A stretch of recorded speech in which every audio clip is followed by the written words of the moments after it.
Terima kasih Bapak Ibu sekalian, teman-teman selamat pagi. Di diskusi panel pada pagi hari ini di Policy Fest. Pada pagi hari ini saya Lutfi dari tim Policy, ditemani juga oleh Bu Sita Lasmi dari Tiva Foundation, yang saat ini akan menjadi moderator pada pagi hari ini. Mungkin tanpa berlama-lama lagi kita bisa langsung menyaksikan saja ya, teman-teman. Kita langsung izinkan Bu Tiva untuk memimpin diskusi panel pada pagi hari ini, tentunya juga dengan pembicara-pembicara yang tidak kalah keren juga pada pagi hari ini. Bagi teman-teman nanti jika ada pertanyaan bisa disampaikan juga melalui chat room di WUFA, atau mungkin kalau misalkan nanti saat diskusi ada pertanyaan bisa menggunakan raise hand juga. Baik, tanpa berlama-lama lagi saya undang Bu Sita Lasmi dari Tiva Foundation. Silakan Bu, waktu dan tempat saya persilahkan. Ya, terima kasih banyak Mas Lutfi, terima kasih banyak teman-teman, terima kasih para narasumber. Adalah sebuah kehormatan bagi saya untuk bisa jadi moderator dalam acara kali ini yang bersama dengan para narasumber yang sudah luar biasa dan berasal dari latar belakang yang berbeda. Kali ini kita akan membahas teknologi dan ancaman kejahatan keuangan cyber di Indonesia. Pandemi COVID-19 memang mendorong transformasi digital yang sangat masif di Indonesia. Karena kita semua harus menjalani PSBB, kemudian PPKM. Maka salah satu jalan untuk menyambungkan diri keluar adalah melalui internet. Beberapa data yang dikeluarkan oleh misalnya Dentsu Insights menyatakan bahwa konsumsi online di Indonesia meningkat 70% dalam waktu 60 hari setelah pandemi. Dan setelah pandemi pun, selama pandemi atau sebelum pandemi, sebenarnya kondisi infrastruktur internet Indonesia juga sudah lebih membaik. Dalam indeks yang dikeluarkan oleh East Venture tahun 2021 awal, akses 3G dan 4G yang meningkat dengan misalnya jumlah rumah dengan jaringan telepon atau fixed line. Tetapi ini banyak resikonya ya. Jadi semua hadir yang interaksi dalam internet yang saya tahu adalah tempat yang penuh dengan kerawanan atau vulnerabilities. Karena transaksi dan interaksi di internet membuat data dan informasi kita tersebar, baik secara sadar ataupun tidak sadar. Banyak sekali proses social engineering yang bisa dilakukan dalam kondisi seperti ini. Pandemi juga melibas banyak pekerjaan ya, maka angka kemiskinan juga makin tinggi. Dan mungkin tawaran-tawaran untuk melakukan pinjaman uang menjadi sangat menarik. Pinjaman online atau yang terutama yang ilegal kemudian bertebaran dan sudah memakan banyak sekali korban. Sampai kemudian sekitar kuartal terakhir tahun 2021, pemerintah mulai membuat banyak peraturan dan keputusan untuk mencegah penyebaran pinjaman online yang memakan korban. Menko Polhukam Mahfud MD misalnya beberapa bulan yang lalu atau beberapa minggu yang lalu mengatakan kalau secara hukum utang yang ada di pinjol itu sebenarnya pinjol ilegal ya, tidak perlu dibayar karena sesuai dengan namanya kegiatan berhutang ke pinjaman ilegal adalah ilegal. Bahkan kemudian pemerintah juga membuka beberapa channel untuk melaporkan kejahatan siber ini ke kepolisian, ada Satgas Waspada Investasi Online dan juga untuk Kominfo untuk aduan konten. Nah, untuk membahas isu ini telah hadir bersama kita Ibu Putri Aneta Komarudin, anggota Komisi 10 DPR RI, Komisi 11 DPR RI. Komisi 11 ini menggawangi bidang keuangan dan perbankan. Selamat siang Bu Putri. Selamat siang Mbak Sita, mungkin belum ibu-ibu ya? Jadi oh iya, oke Mbak Putri, ini termasuk yang paling muda ya Mbak Putri. Iya. Mbak Putri ini kabarnya termasuk anggota DPR yang paling muda di Indonesia saat ini ya Mbak Putri? Ya 10 termuda lah. Kita muda-muda ambang batas tua gitu kemarin. Karena yang usianya 23 tahun banyak waktu itu pas dilantik. Kita 25. Oke. Ya. Terima kasih banyak Mbak Putri. Kemudian ada, saya panggil Kak atau Mas ya, Mas Arya Widianto, Chief Risk and Sustainability Officer PT Amarta Mikro Fintech. Amarta ini pada tahun 2010 hadir sebagai lembaga microfinance yang kemudian bertransformasi menjadi perusahaan teknologi keuangan pada tahun 2016. Selamat siang Mas Arya. Selamat siang Mbak Sita. Ya, terima kasih banyak sudah hadir Mas Arya. Last but not least ada Pak Teguh Aprianto. Beliau adalah peneliti keamanan cyber yang saya baca dari akun Twitternya. Beliau juga pendiri dari hack.co.id dan juga beliau membangun platform untuk mengecek kebocoran data di Periksa Data. Saya pernah pakai Periksa Data. Selamat siang Mas Teguh. Selamat siang Mbak Sita. Terima kasih banyak sudah mau hadir dalam diskusi kali ini. Mungkin pertanyaan pertama ini kepada semua panelis ya. Selama pandemi kan yang tadi saya sudah katakan bahwa teknologi keuangan semakin berkembang. Ada e-wallet, ada P2P lending platform ataupun teknologi finansial lainnya termasuk misalnya cryptocurrency. Apa saja sebenarnya peluang dan manfaat perkembangan teknologi finansial dan risiko serta dampak negatif yang muncul terutama terhadap keamanan siber dan pelindungan data. Saya mau tanya dulu nih ke Mas Teguh ya. Untuk Mas Teguh yang saya lihat dalam perjalanannya banyak sekali membahas mengenai kejahatan cyber, salah satunya adalah melalui pinjol. Bagaimana lanskap sektor teknologi finansial saat ini, Mas Teguh? Dan mengapa banyak teknologi techfin yang pinjol yang ilegal yang bermunculan, Mas? Silakan. Baik, terima kasih Mbak Sita. Jadi pandemi ini memang merubah banyak hal ya, dan kalau kita ngelihat data, saya lupa data yang kemarin saya sempat ngobrolin itu. Semenjak pandemi itu peningkatan pinjaman pinjol itu luar biasa ya. Kalau nggak salah angkanya sampai ratusan triliun gitu. Jadi artinya banyak sekali masyarakat yang membutuhkan gitu. Karena emang kondisinya sedang susah juga saat ini gitu. Masyarakat membutuhkan dan banyak juga yang akhirnya terjerat gitu, terjerat di lingkaran. Saya menyebutnya lingkaran setan. Jadi kayak itu lingkaran itu muter-muter itu. Dan kalau itu di tempat yang mereka meminjam di tempat yang legal ya itu artinya platform tersebut mengikuti peraturan dari OJK itu. Tapi sayangnya banyak juga nih yang masyarakat itu sering nggak sadar gitu. Kayak saya kemarin baru baca liputan dari Project Multatuli itu bagus banget soal jeratan pinjaman online ilegal ini. Jadi masyarakat nggak tahu bahwa di pinjol itu ada lagi namanya, saya baru tahu malah, agregator gitu. Jadi kayak agregator ini semacam pihak ketiga yang masyarakat minjam di aplikasi itu, nanti agregator ini akan memproses ke puluhan sampai ratusan pinjol. Yeah. Pinjamannya itu didapat dengan angka misalnya 5 juta terus dipotong. Dan itu ilegal gitu. Dan karena itu ilegal, artinya cara-cara yang dilakukan kemudian ya nggak mengikuti peraturan gitu. Kayak pemerasan, pengancaman, dan lain itu yang dilakukan gitu. Dan saya juga berulang kali memberikan komentar yang agak keras soal ini gitu. Tapi alhamdulillah kemarin udah mulai ada tindakan. Dia selama ini masalahnya itu, selagi pinjaman online ilegal ini nggak pernah ditindak, cuma diblokir, masalahnya nggak bakal selesai. Jadi masalahnya cuma muter situ nih. Ada pinjaman online ilegal, OJK ngerilis list pinjaman online ilegal. Terus bekerja sama sama Kominfo cuma memblokir, nggak ada penindakan sama sekali. Artinya ketika itu cuma diblokir, mereka tinggal ganti nama, upload lagi ke Play Store, upload lagi ke sana sini, dan itu digunakan kembali sama masyarakat. Jadi komentar saya selama ini, kalau itu cuma hanya diblokir, ya itu percuma gitu. Jeratannya akan selalu ada itu. Yang diperlukan koordinasi antar kementerian dan lembaga, OJK, Kominfo, dan Barreskrim. Kalau itu benar dilakukan, akhirnya ya pinjol-pinjolnya tidaknya udah nggak bisa sembarangan lagi. Dan kemarin udah mulai dilakukan dengan beberapa kali setelah ada instruksi presiden gitu. Itu dilakukan penggerebekan gitu. Dan itu yang sebenarnya dibutuhkan gitu. Artinya setiap action yang kelihatan seperti itu tidaknya bikin mereka ya buat mikir lagi gitu kalau mau macam-macam gitu kan. Dan sebaiknya itu terus dilakukan gitu kan. Tapi kemarin saya lihat momen itu cuma 1 minggu itu aja ya. 1 minggu itu rame pemberitaannya, habis itu udah hilang lagi. Dan ya sekarang kasusnya sebenarnya sangat banyak penyalahgunaan data pribadi. Akhirnya setelah ada Kalau kita ngeliat data di Play Store itu, saya kemarin baru lihat juga list yang dikeluarkan sama OJK ada 100 berapa itu. Dan kalau kita cari di Google Play Store gitu aja, caranya pinjaman online gitu, itu muncul ratusan. Dan itu yang terdaftar di OJK sebagian doang gitu. Artinya ya ini juga ini bukan tindakan yang dapat dilakukan untuk sementara waktu, tapi emang harus terus-terusan. Jadi kalau saya ngebantuin beberapa perusahaan itu ngelawan pembajakan, kita itu kuat-kuatan. Jadi saya ngebantu ada 3 OTT itu untuk ngelawan pembajakan. Kita itu kuat-kuatan sama pembajak.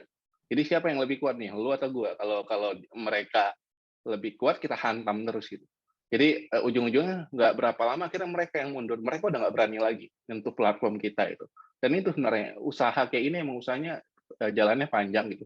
Kalau emang tujuannya untuk melindungi masyarakat ya. Dan ya itu sebenarnya yang kita butuhkan. Jangan hanya pemblokiran, tapi disertai dengan tindakan yang dengan koordinasi antar kementerian dan lembaga. Itu aja. Terima kasih.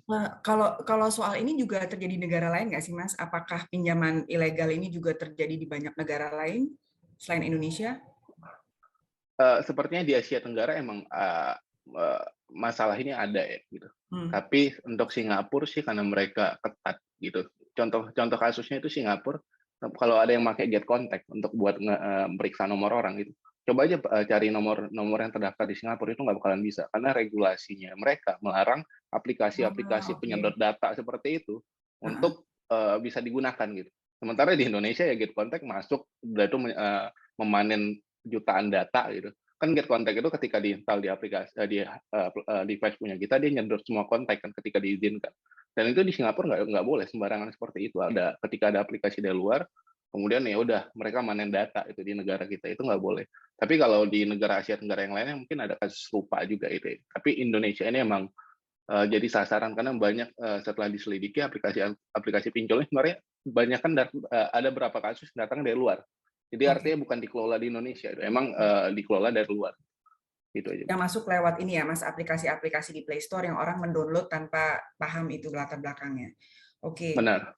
Oke, terima kasih Mas Teguh. Jadi tadi poinnya Mas Teguh adalah nggak cuma bisa ngeblokir aja ya, tapi harus ada aksi berikutnya. Karena kalau sumbernya nggak diambil, itu jadi nggak ada gunanya. Ini mungkin relevan nih buat Mbak Putri nih. Nah, bagaimana DPR RI ini merespon perkembangan hal ini, Mbak? Karena memang sudah banyak sekali memakan korban. Apakah ada misalnya di Prolegnas saat ini, kan baru keluar kemarin Prolegnas ya, ada perundangan khusus untuk menindaklanjuti gitu ya, seperti tadi kata Mas Teguh. Bagaimana nih Komisi 11 merespon ini, Mbak Putri? Silakan. Ya. Pertama memang kita juga harus melihat bahwa masyarakat kita kan tingkat literasi keuangannya juga masih sangat rendah gitu, 38% pada saat ini.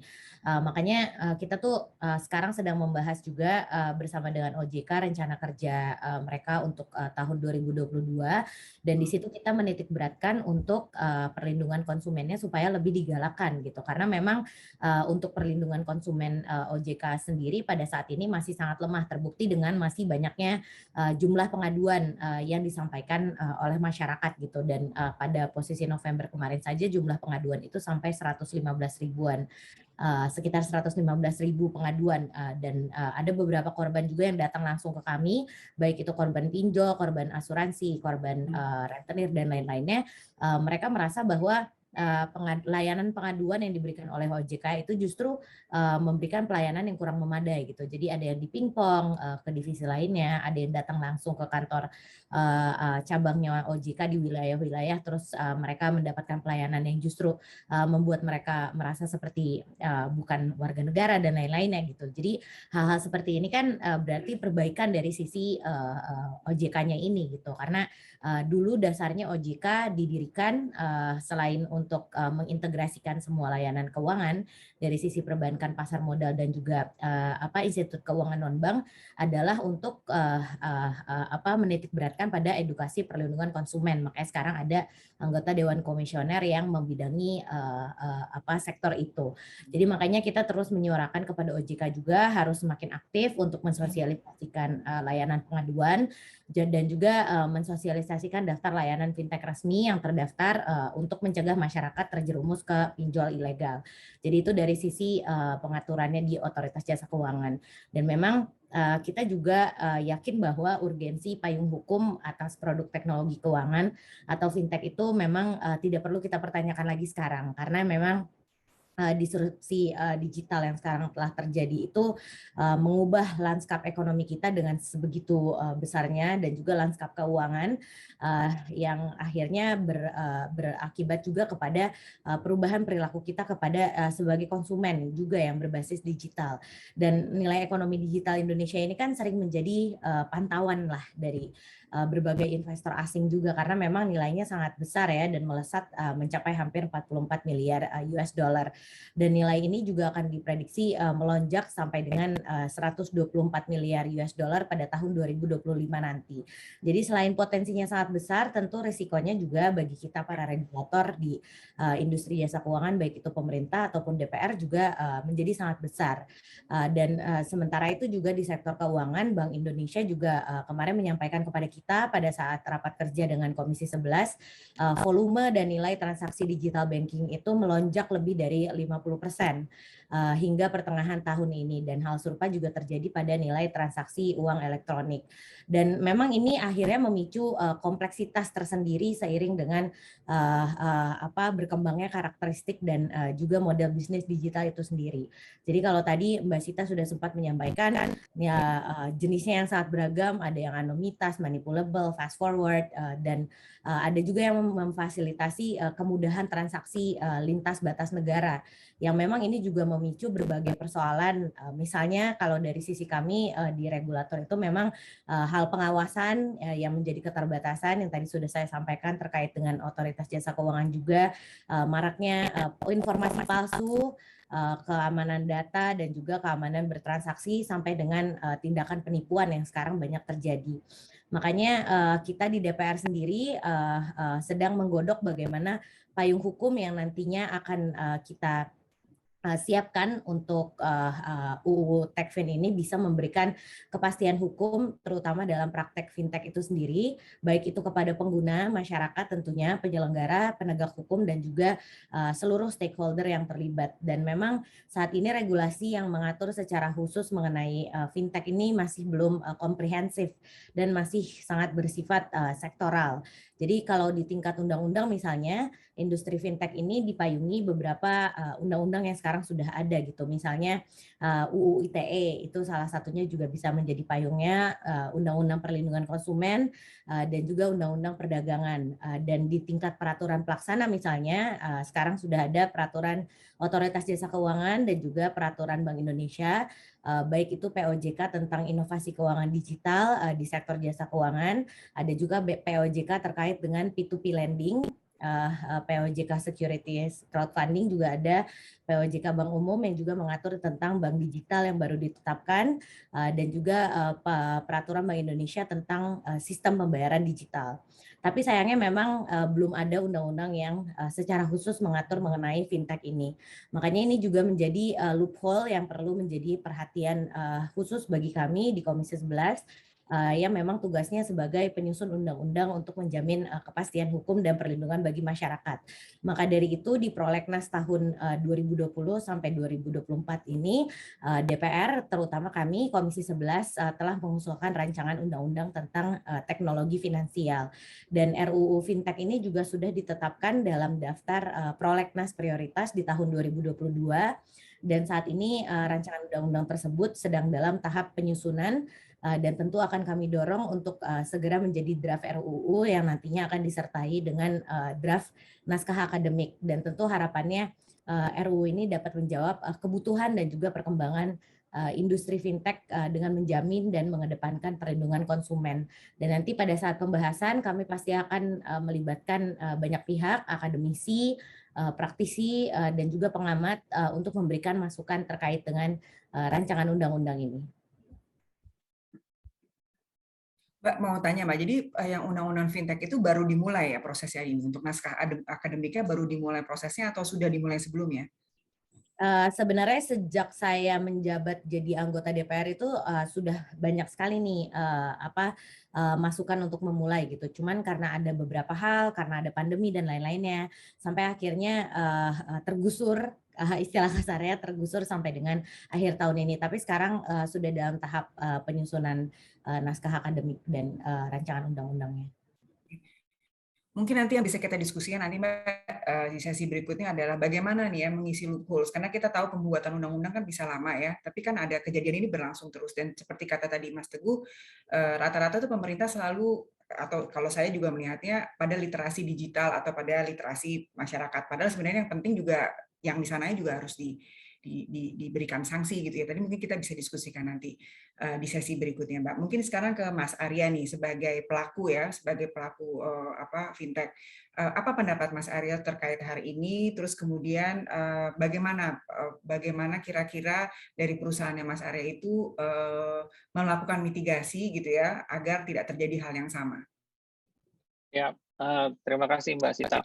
Saya rasa fundamental dari transformasi digital itu adalah sebuah keniscayaan ya. Artinya kita nggak bisa balik lagi ke teknologi yang non digital atau manual gitu. Jadi ini adalah sebuah proses yang nggak bisa balik lagi. Artinya sebenarnya digitalisasi atau dalam hal ini lebih spesifiknya lagi adalah platform teknologi keuangan itu sebenarnya didesain untuk bisa memberikan manfaat yang sangat besar, termasuk hal-hal yang sangat fundamental, misalnya akselerasi digital inclusion, financial inclusion, dan juga poverty alleviation kayak gitu. Karena kita tahu melalui teknologi ini kita bisa menjangkau daerah-daerah yang terpencil yang tidak bisa dijangkau oleh infrastruktur perbankan konvensional, dan juga banyak sekali sekat-sekat yang bisa dilewati oleh teknologi digital tersebut kayak gitu. Nah, saya rasa persoalan-persoalan yang belakangan ini kita lihat ya, baik di media massa maupun di diskusi terutama terkait dengan pinjol ilegal.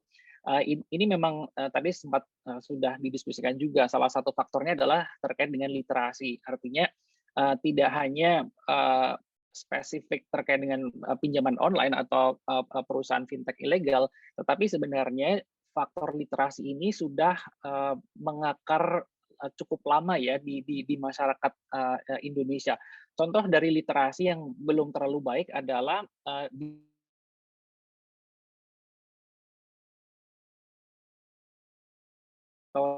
yang formal gitu ya, ratusan tahun, lebih dari BRI sudah lebih dari 120 tahun.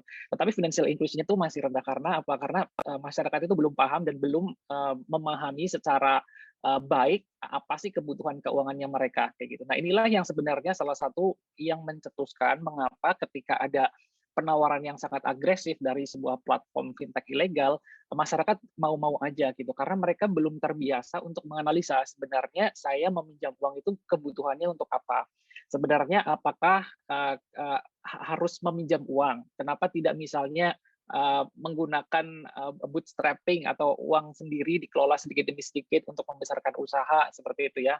Kemudian menggunakan financial planning yang lebih baik untuk berbisnis, kemudian mengendalikan nafsu konsumsi kayak gitu ya. Nah, saya rasa ini belum terlalu baik. Akhirnya ini menjadi opportunity bagi para pelaku pinjol ilegal khususnya itu untuk membombardir masyarakat yang literasinya masih rendah itu dengan segala macam kemudahannya.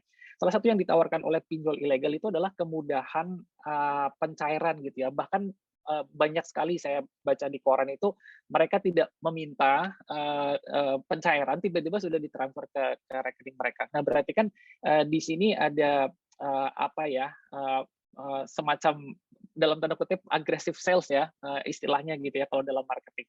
Nah, ini akibat dari literasi yang rendah tersebut.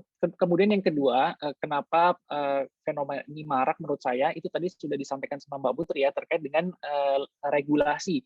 Dalam hal ini adalah legislasi atau undang-undang kayak gitu. Contohnya misalnya saat ini OJK, kemudian Asosiasi Fintech termasuk para anggota fintech yang sudah terdaftar dan berizin di OJK itu sebenarnya sudah melakukan sangat banyak proses edukasi kepada masyarakat gitu ya, termasuk membantu misalnya Barreskrim dan juga OJK untuk mengidentifikasi kalau misalnya kita mengetahui ada platform yang ilegal gitu.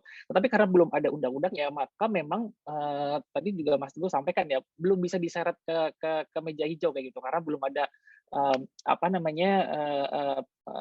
payung yang lebih tinggi yang menjadikan itu adalah sebuah tindakan pidana. Dan yang ketiga faktornya tentunya adalah ya faktor etika ya atau business ethics dari para pelaku industri sendiri gitu. Di mana ya namanya juga ilegal ya, pasti mereka tidak mengedepankan etika atau good corporate governance. Sementara bagi kami yang sudah berizin di OJK, kita bahkan direksinya harus lulus fit and proper test, kita di track record ke belakangnya clean atau enggak, history kita, kemudian harus ada SOP, harus ada keamanan cyber yang dipenuhi dan juga berbagai persyaratan lain gitu ya. Jadi saya rasa dari tiga hal ini inilah yang menciptakan fenomena maraknya pinjol ilegal ini. Dan bagi kami 104 perusahaan financial teknologi yang sudah berizin di OJK, pinjol ilegal itu adalah ancaman buat industri secara keseluruhan gitu ya. Jadi mereka juga musuh bersama kami gitu karena mereka mencoreng reputasi kami yang sudah setengah mati berusaha untuk mendigitalisasi gitu ya industri keuangan di Indonesia dan juga ini mencederai kepercayaan publik gitu, bahwa publik yang sudah mulai literate terhadap layanan keuangan digital akhirnya ternodai dengan adanya kasus-kasus seperti yang dilakukan oleh para pinjol ilegal ini gitu. Nah, mungkin itu ya point of view kami dari pelaku industri. Mungkin Mas, halo? Ya. Mas Arya, mungkin pertanyaan saya berikutnya adalah kalau kemudian merasa terancam oleh pinjol ilegal gitu ya. Jadi kan ini ada 104 yang sudah terlegalisir ya Mas ya di OJK ya dari pinjol pinjaman online. Itu apa yang dilakukan Mas untuk itu? Apakah kemudian membuat etika atau membuat gerakan bersama atau sama-sama membantu Bareskrim untuk menyediakan investigator misalnya gitu Mas? Apa kira-kira Mas yang dilakukan? Karena memang benar ancaman terhadap bisnis secara umum kan? Ya, betul. Jadi bagi perusahaan financial technology yang sudah berizin di OJK, kami di asosiasi itu ada yang namanya Code of Conduct gitu ya, itu semacam business ethics atau corporate governance standard gitu. Di situ dalam Code of Conduct ini asosiasi mensyaratkan kita harus memenuhi requirement, contohnya pada saat penagihan itu tidak boleh dengan ancaman baik secara verbal, secara apalagi secara fisik gitu ya. Kemudian ada jam-jam tertentu yang harus dipenuhi, misalnya tidak boleh collect uang di luar jam kerja misalnya seperti itu. Nah, itu semuanya ada di Code of Conduct. Termasuk bagaimana penetapan suku bunga gitu ya. Karena yang kita tahu para pelaku pinjol ilegal itu bunganya sangat-sangat tinggi. Nah, di Code of Conduct ini juga ada semacam rules threshold di mana sebuah platform fintech itu tidak boleh melebihi threshold bunga dan biaya tertentu gitu ya, sesuai dengan yang telah disepakati. Nah, itu yang dari dalam hal self regulatory. Kemudian mereka juga kami di asosiasi dan juga di OJK itu mewajibkan semua platform fintech itu untuk melakukan edukasi atau sosialisasi kepada masyarakat terkait dengan risiko penggunaan platform financial technology. Nah, pengguna platform fintech ini kan dua sisi ya, pendana atau lenders dan juga borrowers atau peminjam. Dua-duanya harus kita edukasi. Bagi para pendana harus diedukasi bahwa platform peer-to-peer lending itu mengandung risiko, artinya kalau misalnya peminjamnya gagal bayar, duit mereka bisa hilang gitu ya kalau tidak di cover sama asuransi. Kemudian bagi para calon borrowers, kita harus mengedukasi bahwa mereka hanya boleh meminjam pada platform yang sudah terdaftar dan berisi di OJK. Nah, hal seperti ini yang kita sebagai industri itu coba lakukan untuk membantu yang tadi kita diskusikan ya, improve literasi dari masyarakat gitu. Dan ini yang terus kita lakukan, termasuk kita membantu OJK dan juga Bareskrim ya melalui asosiasi itu untuk menginformasikan kira-kira dari market intelligence yang kita kumpulkan gitu ya, kira-kira di Play Store atau di App Store itu ada apa aja sih yang kira-kira kayaknya ini nggak terdaftar tapi kok beroperasi gitu. Itu biasanya kita bantu laporkan juga. Oke, jadi ada upaya itu ya Mas ya. Ada upaya berkoordinasi dengan Bareskrim untuk memberitahukan potensi-potensi pinjol ilegal ya yang akan bermasalah. Mungkin sesi tentang peluang kebijakan karena Think Policy ID ini kan memang soal kebijakan ya. Ke Mbak Putri dulu, Mbak Putri. Tadi menyambung pertanyaan tadi juga sebenarnya menindaklanjuti dari Mas Teguh ya tentang perlunya proses yang juga meminta pertanggungjawaban kepada si pelaku ya, kepada si pinjolnya gitu ya. Apa saja Mbak? Kan kalau menunggu sampai prolegnas tadi kan apalagi naskah akademinya belum dibuat ya, RUU PDP-nya dimulai sejak tahun berapa belum selesai. Itu gimana Mbak ya mekanismenya agar orang punya segera biar bisa dilakukan Mbak Putri? Ya, Kalau untuk proses pembuatan undang-undangnya sih kita usahakan akan bisa selesai dengan cepat ya gitu, karena Komisi 11 sendiri sepanjang tahun ini sudah mensahkan 3 undang-undang dan alhamdulillah prosesnya itu berlangsung dengan sangat efektif dan sesuai dengan tata cara yang diatur dalam Undang-Undang MD3 gitu, tidak melewati 2 masa sidang. Dan harapannya tentu karena urgensi dan juga pentingnya RUU Tekvin ini nantinya bisa kita ikuti cara-cara yang kemarin sudah kita lakukan gitu di undang-undang yang sebelumnya telah kita sahkan pada tahun ini. Dan untuk mengisi kekosongan sementara sekarang kita sedang menyusun undang-undangnya, tentu kita sekarang terus menitik beratkan pada Satgas Waspada Investasi yang di dalamnya juga selain ada OJK tentu sebagai regulator industri jasa keuangan, tapi ada juga Kominfo dan juga kepolisian dan lain-lain untuk mereka bisa meningkatkan kinerja dalam menangani praktik-praktik pinjol ini. Dan kami juga dari DPR sebenarnya senantiasa mendorong OJK untuk terus menyempurnakan peraturan OJK yang mengatur tentang fintech P2P lending ini, supaya ada dasar hukum yang lebih kuat dan menyeluruh atas berbagai sisi aktivitas dari fintech itu sendiri. Karena memang POJK yang sekarang mengatur tentang fintech P2P lending ini yang berlaku masih POJK nomor 77 tahun 2016 dan POJK yang terbaru yang menyempurnakannya kemarin kita diupdate itu masih dipersiapkan oleh OJK. Jadi tentu kami juga akan terus memantau perkembangannya agar pembaruan regulasi ini dapat segera ditertibkan, tentu untuk memperkuat ekosistem fintech sendiri, karena kita juga ingin bagaimana bisnis fintech ini bisa berkembang di Indonesia dengan memberikan kesempatan bagi teman-teman dari industri untuk bisa terus meningkatkan intensitas produknya, tapi juga bisa memberikan jaminan atas perlindungannya untuk masyarakat gitu. Dan kemarin alhamdulillah memang kasus pinjol ini mendapatkan perhatian sampai ke level presiden gitu. Jadi ini juga memberikan daya tekan yang besar kepada OJK untuk terus merapihkan sistem pinjol yang ada. Jadi ya sambil kita memperbaiki POJK, kita menyiapkan rancangan undang-undangnya, kita juga pasti akan terus mendorong teman-teman industri juga untuk bisa memberikan edukasi secara berkala kepada masyarakat supaya nantinya masyarakat bisa lebih paham terkait dengan benefit tapi juga resiko dari setiap produk keuangan yang mereka ambil. Karena terkadang ya dengan tingkat literasi dan inklusi keuangan yang masih rendah, masyarakat hanya akan melihat sisi dari benefitnya, berapa uang yang bisa mereka dapatkan tanpa melihat tanggung jawab yang mereka harus selesaikan selebihnya gitu. Mbak, saya mau tanya 2 hal ya Mbak. Ini sorry ya, rumah saya dekat masjid, jadi akan ada azan kencang gitu. Tapi ini kan bagian dari Zoom online ya. Yang pertama adalah terkait dengan POJK. Apakah pernah ada kebijakan atau riset yang menunjukkan seberapa efektif POJK itu? Itu yang pertama. Lalu kedua, tadi mendengar dari Mbak Putri, ada track record yang baik di Komisi 11 untuk menggolkan undang-undang ya, 2 kali masa sidang selesai gitu. Nah pertanyaannya adalah kalau dalam fintech ini kira-kira ada nggak tantangan politik atau gesekan politik ya terkait dengan proses ini di internal, dan kira-kira bagaimana cara menjaga itu Mbak? Saya mute dulu karena suara azan.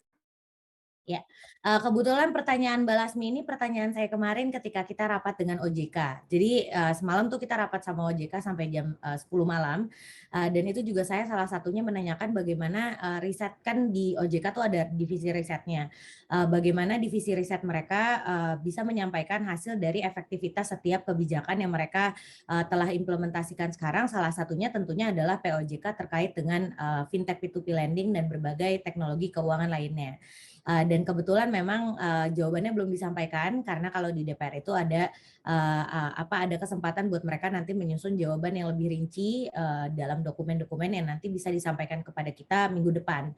Jadi kalau nanti sudah ada jawabannya, tentu kita pasti akan mengupdate teman-teman dari tim policy juga gitu, karena saya juga penasaran selama ini apakah sudah efektif gitu regulasi yang mereka tetapkan. Dan kalau untuk penyusunan regulasi sendiri, tentunya dalam setiap perumusan undang-undang itu kan selalu ada dinamika yang berkembang selama proses pembahasan, dan kita tahu itu pasti karena selalu ada di media sosial dan TV juga gitu bagaimana dinamika setiap fraksi. Makanya memang kita harus akui, dan saya juga sebagai anggota DPR yang baru menjabat 2 tahun sudah melihat bagaimana proses pengambilan keputusan ini sangat tidak mudah karena memang menyangkut berbagai kepentingan gitu, dan tidak semua fraksi memiliki sudut pandang yang sama. Jadi mulai dari kita menyamakan sudut pandangnya dari pemerintah dan juga DPR. Terus kita di DPR juga ada 9 fraksi yang tentunya juga memiliki pandangannya sendiri. Dan memang ini juga nggak jarang menimbulkan perbedaan pandangan atau bahkan konflik of interest dari masing-masing pihak gitu, dari DPR sendiri maupun dari pemerintah. Tapi ketika pembahasan itu seringkali akhirnya nanti kita bisa mendapatkan titik temu dan bersepakat akan beberapa poin, karena memang kunci dari pengambilan keputusan ini kan adalah kesamaan pemahaman dan juga kesamaan visi. Makanya kalau di dalam Undang-Undang Tekvin ini, sejauh ini yang saya sudah mengobrol dengan teman-teman dari ke-8 fraksi, karena fraksi saya yang ke-9, itu kita memiliki pandangan, visi, dan juga misi yang sama gitu untuk meningkatkan perlindungan kepada konsumen, dan juga bagaimana kita bisa melindungi dan juga memidanakan mereka-mereka yang menyalahgunakan teknologi keuangan ini untuk kepentingannya masing-masing gitu. Jadi kalau yang kita lihat sekarang, ke-9 fraksi memiliki pandangan yang sama untuk bisa melindungi korban-korban pinjol yang saya yakin juga ini banyak terjadi di tempatnya teman-teman. Tapi kalau di daerah pemilihan saya di Kabupaten Bekasi, Karawang, dan Purwakarta itu sudah banyak sekali yang bunuh diri. Dan akhirnya keluarganya datang kepada saya, mereka bilang pekerjaannya hanya sebagai buruh atau sebagai ojek online. Dan ketika ditagih, akhirnya dia merasa malu, disebarkan data pribadinya, sampai akhirnya memutuskan untuk bunuh diri. Itu dari sejak masa pandemi sampai sekarang, kita sudah 1,5 tahun ya kalau tidak salah. Jalan pandemi ini jumlahnya semakin meningkat gitu. Dan jadi ini juga menjadi hal yang sangat lumrah terjadi di daerah pemilihan teman-teman yang lain di Komisi 11, dan saya yakin itu juga akan menjadi salah satu dorongan untuk teman-teman bisa menyamakan visi untuk undang-undang ini. Oke, jadi perlindungan konsumen menjadi salah satu common ground ya buat teman-teman di Komisi 11. Ya. Pertanyaan berikutnya ke Mas Arya nih, terkait dengan tadi banyak ada POJK. Apa kira-kira dampaknya terhadap bisnis financial technology, semua peraturan-peraturan itu ya? Kan pasti banyak nih peraturan ya, seperti misalnya di Undang-Undang Perlindungan Data Pribadi kan ada 30-an peraturan, kemudian nggak ada umbrellanya gitu ya. Tadi Mbak Putri juga bilang banyak nih undang-undang yang terkait dengan fintech tapi nggak saling sambung, misalnya ada Undang-Undang ITE, Undang-Undang Perlindungan Konsumen, Undang-Undang Perdagangan. Nah, gimana Mas dari kelompok bisnis untuk merespon terhadap hal itu, dan bagaimana cara patuhnya ya? Mungkin struggling di dalamnya juga, Mas.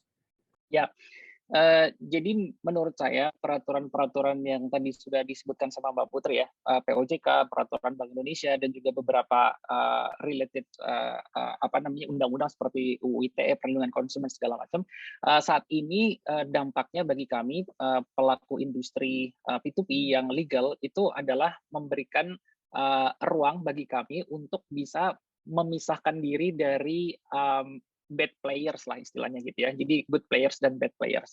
Tetapi saya setuju bahwa diperlukan salah satu undang-undang spesifik ya, yang memang itu kedepannya fungsinya adalah lebih ke arah enforcement.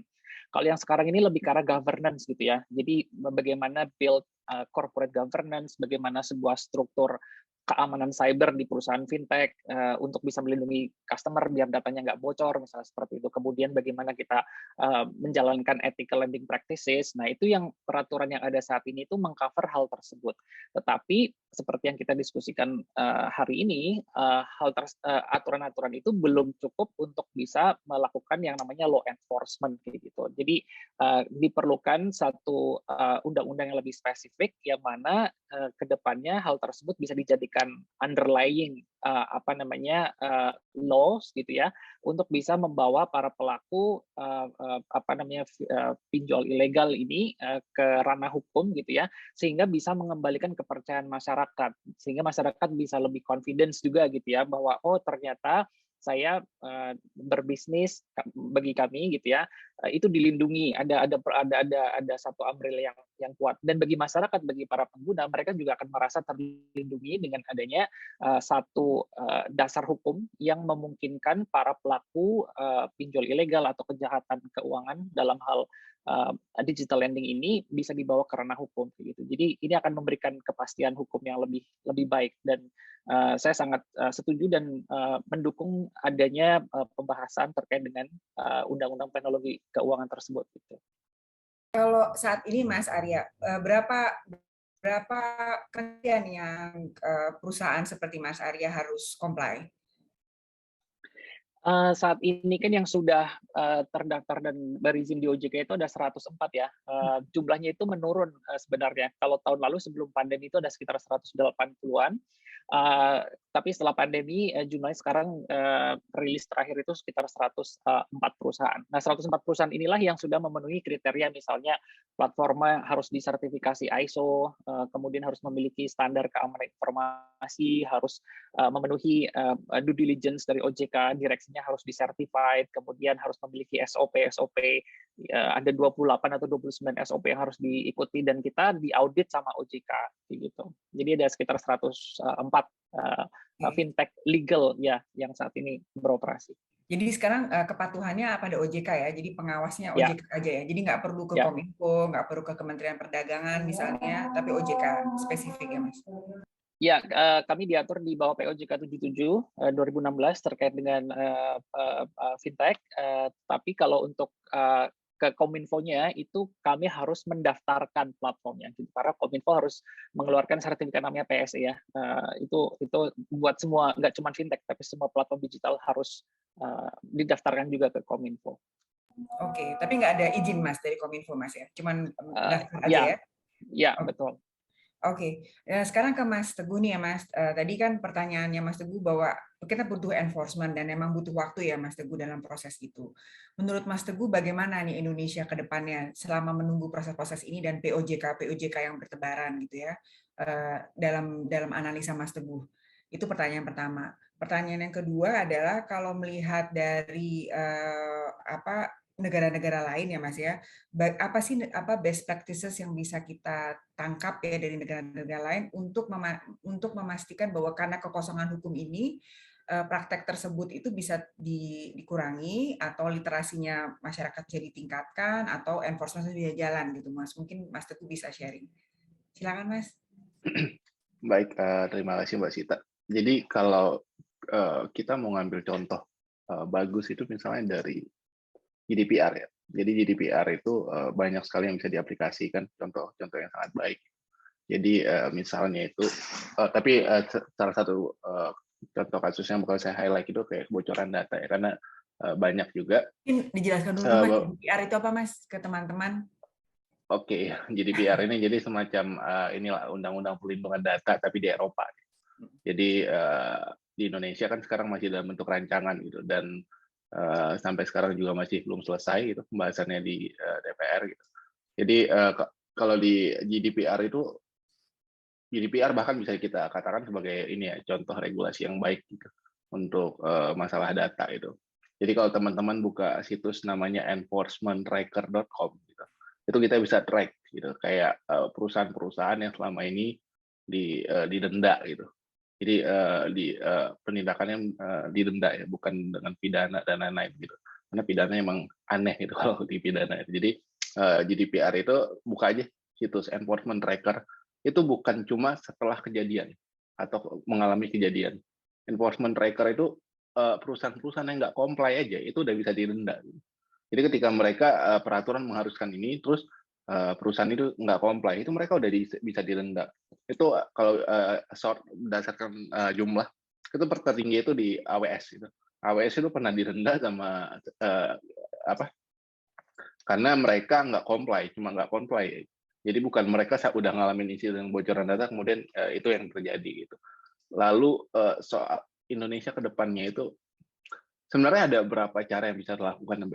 Mungkin ini saya aplikasikan, saya selalu meletakkan masalah pinjolnya dekat dengan masalah pembajakan ya. Karena kebetulan saya juga nanganin itu, masalah pembajakan di konten-konten digital itu sangat banyak sekali, terutama di Indonesia. Jadi yang selama ini kita lakukan, saya dengan beberapa perusahaan itu, sebenarnya apalagi sekelas kalau pemerintah ya, pemerintah melalui Kominfo itu sebenarnya sangat bisa menekan Google gitu. Menekan Google, artinya Google ini kan selama ini udah bisa kita katakan abai. Abai ketika aplikasi itu dibiarkan aja begitu. Aplikasi-aplikasi yang selama ini mencuri data dan lain-lain. Sebenarnya Kominfo sangat bisa. Misalnya Kominfo bisa sistemnya itu integrasi list. Ketika ada aplikasi-aplikasi yang di luar list ini ada di Google Play Store itu bisa diminta untuk di take down. Tapi berbeda perlakuannya kalau kita yang swasta selama ini melakukan adalah melalui DMCA report gitu. Ketika ada aplikasi-aplikasi yang menggunakan konten kita tanpa izin, aplikasi itu bisa kita take down. Tapi prosesnya itu kan lama kan gitu. Artinya kalau dari negara itu melalui Kominfo sangat mudah gitu, kayak membuka jalur langsung ke Google gitu, buat ya udah minta gitu. Jadi nggak perlu lagi action yang kayak kasih list ini terus di take down satu-satu. Itu kan lama. Kenapa nggak tekan Google? Kalau masih ada aplikasi-aplikasi pinjol ilegal ini ada di platform ya, artinya kalian membiarkan. Nah itu juga yang terjadi di pembajakan. Google ini emang ya company besar yang memanfaatkan itu, bahkan membajakan gitu. Mereka membiarkan aplikasi-aplikasi bajakan ya karena itu menghasilkan keuntungan untuk mereka melalui AdSense dan lain-lain. Dan Google ya bergerak demi kepentingan bisnis gitu. Jadi artinya pemerintah juga perlu gitu melakukan tindakan-tindakan yang seperti itu ya, untuk kalau Apple aja bisa kok, kenapa Google nggak bisa itu? Apple itu caranya di App Store, film Indonesia nggak bakalan ada. Nggak ada aplikasi-aplikasi bajakan bisa masuk ke Apple. Tapi kalau di Play Store, cari film Indonesia itu banyak sekali aplikasi bajakan. Artinya Google sama Apple ini sangat jauh. Gitu. Dan artinya pemerintah bisa memberikan tekanan ke Google, kalau mereka nggak ikutin peraturan kita, ya udah. Kasih sanksi atau yang lain-lain. Gitu. Mungkin itu aja, Bu. Jadi semacam whitelist untuk aplikasi-aplikasi yang legal gitu ya. Jadi ini penting dan sebenarnya lebih mudah dilakukan ya Mas daripada satu take down gitu. Dan memang harus koordinasi sama platformnya. Dan ini mungkin nanti di sesi ketiga kita akan bicara mengenai mekanisme pertanggungjawaban platform. Ini ada pertanyaan Mas di Tania nih saya lihat di chat box. Mungkin dari sesi yang tadi Mas Teguh bilang, kalau bisa Tania ini summarize, tindakan untuk mengakhiri pinjaman online lebih ke arah mitigasi saat ini dan bukan preventif. Nah, kalau OJK, Kominfo, dan KL lainnya bisa bekerja sama, apa hal pertama yang perlu dilakukan dalam aksi preventif ini, Mas? Itu mungkin pertanyaan Tania, Mas. Silakan, Mas, dijawab. Oke, jadi yang pertama itu yang tadi saya udah jelasin gitu.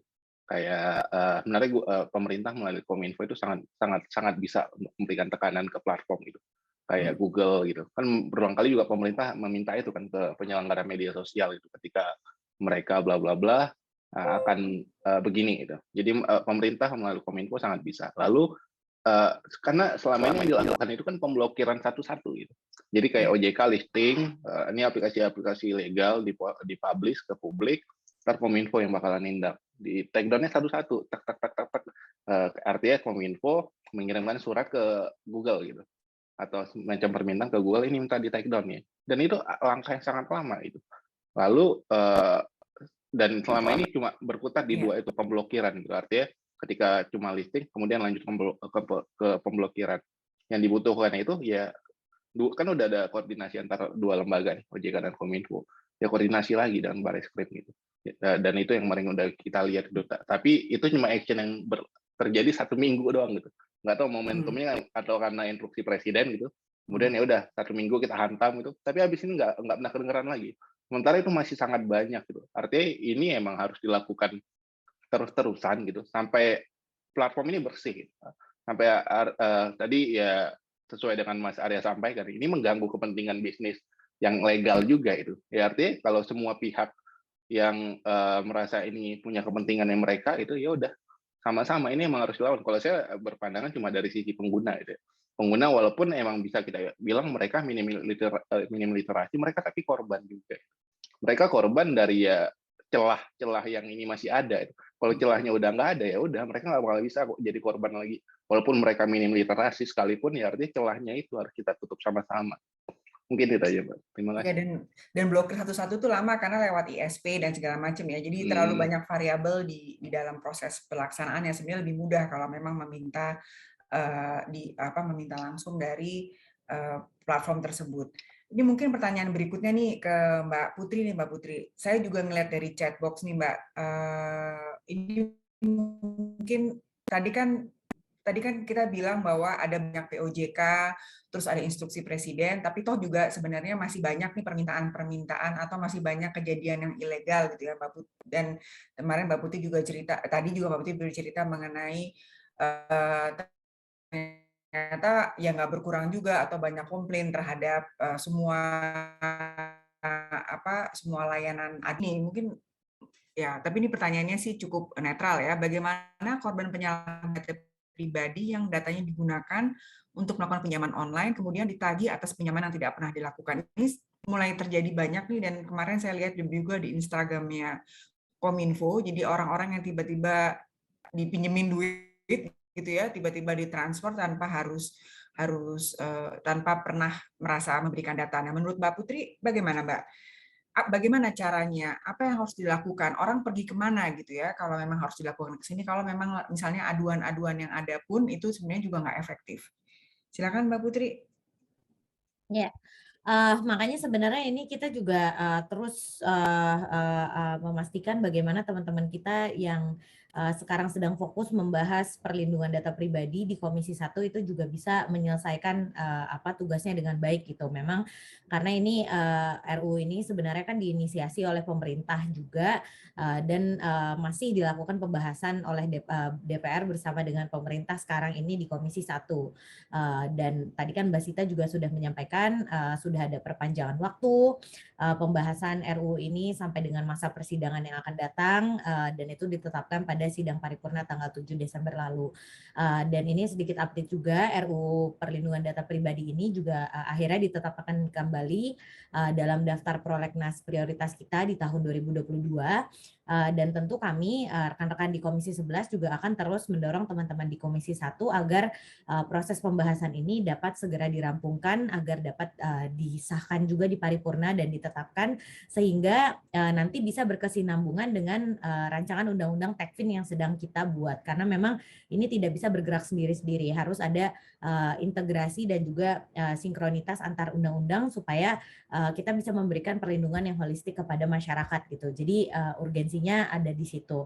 Dan untuk pelaporan data, kemarin kan kita juga melihat maraknya tren masyarakat dengan begitu gampangnya membagikan data pribadinya di sosial media gitu. Ini kan sempat dibahas juga di berbagai berita gitu kan.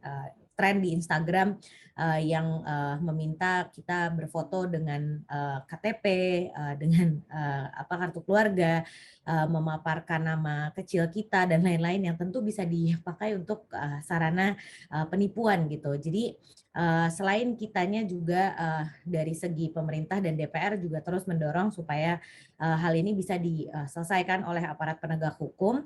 Kitanya juga sebagai konsumen tentu harus bisa lebih cermat dan juga bijak dalam menghadapi semua tren media sosial gitu. Dan kebanyakan kan memang hal ini dilakukan oleh remaja mungkin atau masyarakat yang mungkin tingkat edukasinya belum sampai ke situ gitu. Mereka hanya berpikiran ini adalah sebuah tren yang patut dan fun untuk diikuti gitu dan tanpa mengetahui resikonya. Makanya ini tugas kita bersama sebenarnya, saya sebagai anggota DPR, Mbak Sita, Mas Teguh, Mas Arya gitu sebagai akademisi dan juga pelaku industri untuk memberikan edukasi dari sisi kita masing-masing gitu. Jadi dengan adanya sosial media tentu orang-orang seperti kita dengan mungkin pengetahuan yang lebih banyak tentang kebijakan dan juga tentang penegakan hukum bisa mengajak teman-teman yang menjadi followers kita supaya bisa lebih bijak juga untuk menyikapi berbagai tren tersebut, karena ini adalah kerja bersama sih kalau menurut saya, karena menunggu rancangan undang-undang selesai tentu banyak kekosongan waktu di situ yang harus kita isi. Jadi mungkin itu sih kalau dari saya, Mbak Sita. Jadi literasi yang perlu ditingkatkan ya, dan apa namanya kerja bersama. Walaupun saya punya catatan terhadap hal itu, karena sebenarnya udah banyak nih tugas warga dan rakyat, Mbak. Gitu kalau kita lagi harus melakukan sosialisasi literasi, lebih banyak tugasnya, tapi dicatat. Nah, ini Mas Arya nih, saya ada banyak beberapa pertanyaan dari chat nih Mas, dari Permata, karena saya tahu Mas Arya itu juga bagian punya latar belakang gender dan inklusivitas nih ya Mas, dari Permata Aryani Mas.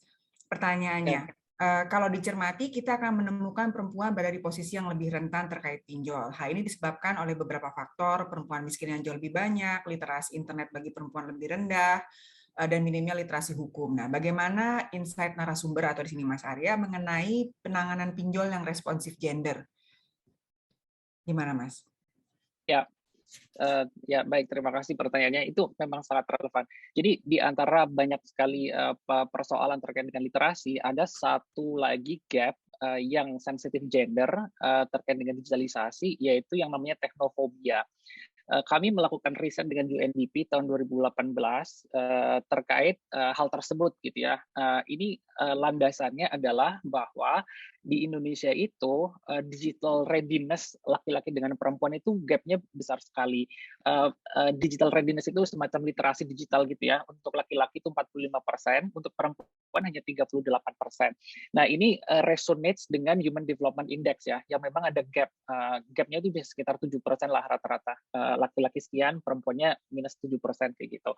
Nah, teknofobia ini dampaknya adalah perempuan ini mereka takut untuk bisa mendalami teknologi. Artinya, misalnya mereka punya smartphone, yang mereka lakukan selama bertahun-tahun punya smartphone, mungkin hanya untuk Facebookan dan kirim WhatsApp gitu. Mereka tidak mau mengeksplorasi bahwa sebenarnya smartphone itu bisa digunakan untuk hal-hal yang produktif, misalnya mencari informasi harga, informasi bahan baku, kemudian berjejaring secara produktif, kemudian mengakses digital banking gitu ya dari platform-platform yang legal, kemudian jualan online misalnya di e-commerce kayak gitu. Nah, mereka takut untuk mengeksplor tersebut. Nah, fenomena ini yang kita sebut sebagai teknofobia. Teknofobia ini dimanfaatkan oleh beberapa kriminal gitu ya, dalam hal ini pinjol ilegal, itu dengan menawarkan kemudahan. Mereka bilang kepada para ibu-ibu, para perempuan, termasuk di daerah pilihannya Mbak Putri ini ya, di Jawa Barat, itu mereka bilang gini, kalian kan dalam tanda kutip gaptek ya, jadi kalian pinjam uang ke saya aja, kalian nggak usah ngapa-ngapain, nggak usah isi form gitu. Mereka hanya suruh submit KTP, kemudian nomor rekening, tapi sebenarnya data-datanya itu diambil, data-data dari smartphone mereka itu diambil gitu ya, sehingga ini menimbulkan praktek-praktek misalnya penagihan yang tidak beretika, kemudian data mereka disebar segala macam. Nah, ini banyak terjadi di segmen perempuan karena hal tersebut gitu ya. Nah, yang kemudian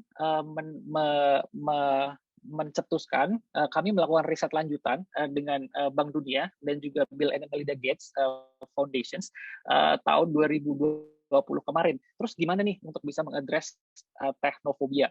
Nah, salah satu caranya again adalah dengan meningkatkan literasi, tetapi bukan hanya edukasi atau sosialisasi gitu ya, tetapi ada satu aktor yang kita munculkan yaitu facilitation agent. Dalam hal ini yang dilakukan sebagai bisnis modelnya Amarta gitu ya. Jadi kalaupun kami adalah lembaga keuangan digital, fintech, tapi kami punya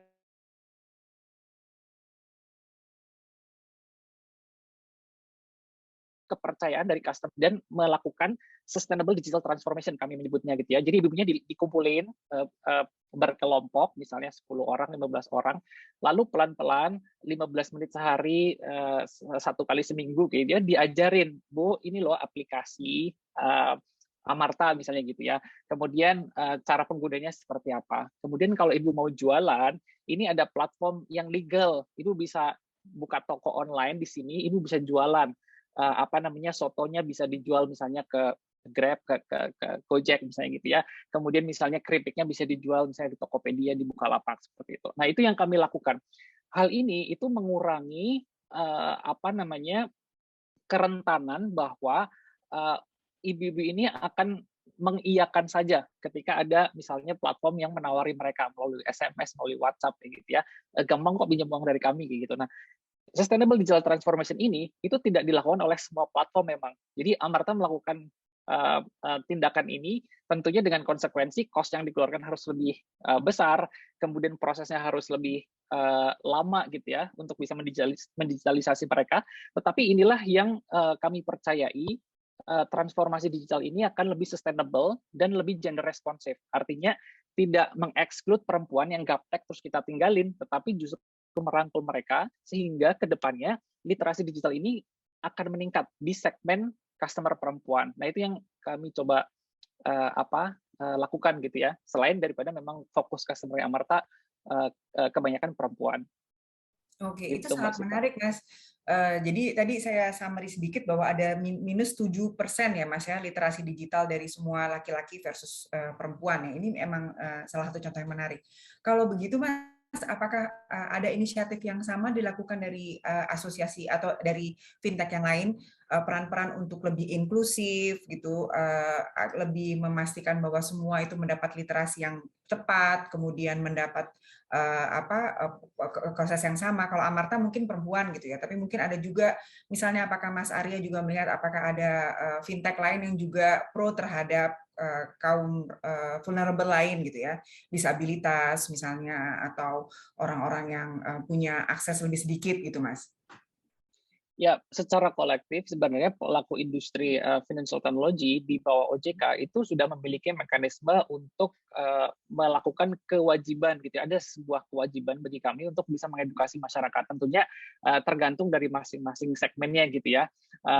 Misalnya kalau Amarta memang perempuan dan rural gitu ya. Ada juga yang misalnya urban SME, ada juga yang misalnya customer-nya mereka adalah lebih ke arah students gitu ya, atau mahasiswa kayak gitu. Jadi ada beberapa semacam strategi-strategi dan pendekatan-pendekatan yang dilakukan oleh masing-masing pelaku financial technology company maupun secara kolektif melalui AFPI, Asosiasi Fintech Pendanaan Bersama Indonesia, untuk bisa mendorong dan mengurangi kesenjangan-kesenjangan ini gitu ya. Kesenjangan yang besar yang kita lihat terutama itu ada di level mikro dan SME.